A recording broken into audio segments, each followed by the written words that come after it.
Hello बच्चों, let's read the question. The question is match appropriately column 1 to column 2. Column 1 में आपको दो option A और be given है और कॉलम 2 में आपको चार ऑप्शन हैं पी, क्यू, आर और एस. तो ए जो है वो बात कर रहा है एस्केप वेलोसिटी के बारे में और बी जो है वो बात कर रहा है to make satellite escape minimum percentage increase in the velocity. तो देखो, सबसे पहले इस क्वेश्चन को करने के लिए जो की कॉन्सेप्ट हमारा रहेगा, उस की कॉन्सेप्ट में आपको पता होना चाहिए कि एस्केप वेलोसिटी क्या होती है. अर्थ के ग्रेविटेशनल फील्ड से बाहर निकलने की, अर्थ ग्रेविटेशनल फील्ड, ग्रेविटेशनल फील्ड जहां तक अर्थ का ग्रेविटेशनल फील्ड है उससे बाहर एस्केप होने के लिए जो वेलोसिटी रिक्वायर्ड होती है उसको हम कहते हैं, रिक्वायर्ड वेलोसिटी जो होती है उसको हम कहते हैं एस्केप वेलोसिटी. ठीक है, जिसका फॉर्मूला जो होता है that is given by V E equals to under root two G R, जहां पर जी जो हो जाएगा वो एक्सेलरेशन ड्यू टू ग्रेविटी हो जाएगा, जिसकी वैल्यू जो होती है वो अर्थ की सरफेस पर कितनी होती है, 9.8 होती है. ये अर्थ की सरफेस है, ये अर्थ की रेडियस है आर, और अर्थ की सरफेस पर जो एक्सेलरेशन ड्यू टू ग्रेविटी होती है जी, उसकी वैल्यू होती है 9.8 मीटर पर सेकेंड स्क्वायर.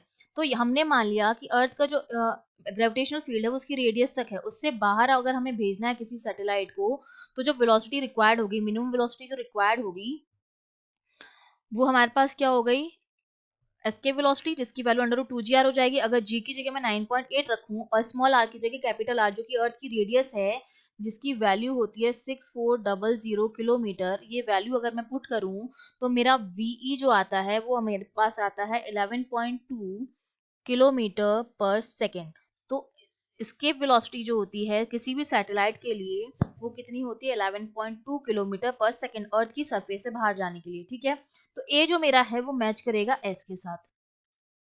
अब हमसे पूछ रखा है टू मेक सैटेलाइट एस्केप, अगर सैटेलाइट को एस्केप करना है तो वेलोसिटी में कितना परसेंटेज इंक्रीज करना पड़ेगा.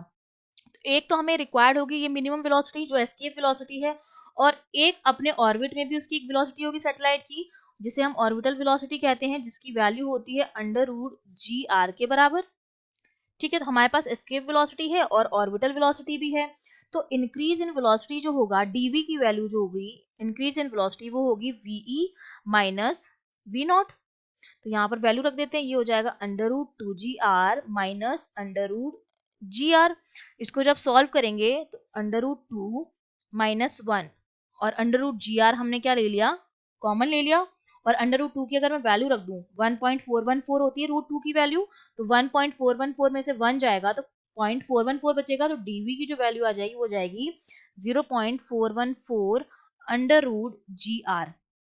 हमसे क्या पूछा जा रहा है, मिनिमम परसेंटेज इंक्रीज, तो उसकी वैल्यू हमारे पास क्या हो जाएगी, परसेंटेज ऑफ डीवी हमसे पूछा जा रहा है तो वो हमारे पास हो जाएगा V E minus V not upon V not into 100. V E minus V not की वैल्यू हम निकाल चुके हैं 0.414 under root G R upon V not की वैल्यू है under root G R into 100. तो ये हमारे पास क्या आ जाएगा, ये कैंसिल आउट हो जाएगा, इसको इंटू 100 करेंगे तो ये आ जाएगा 41.4%. अगर एस्केप करना है सैटेलाइट को तो मिनिमम परसेंटेज जो इंक्रीज होगा इसकी वेलोसिटी वो कितना होगा, 41.4%. दैट मीन्स ये मैच करेगा क्यू के साथ. तो ए मैच कर रहा है मेरा एस के साथ और बी मैच कर रहा है मेरा क्यू के साथ. I hope you understood well. All the best.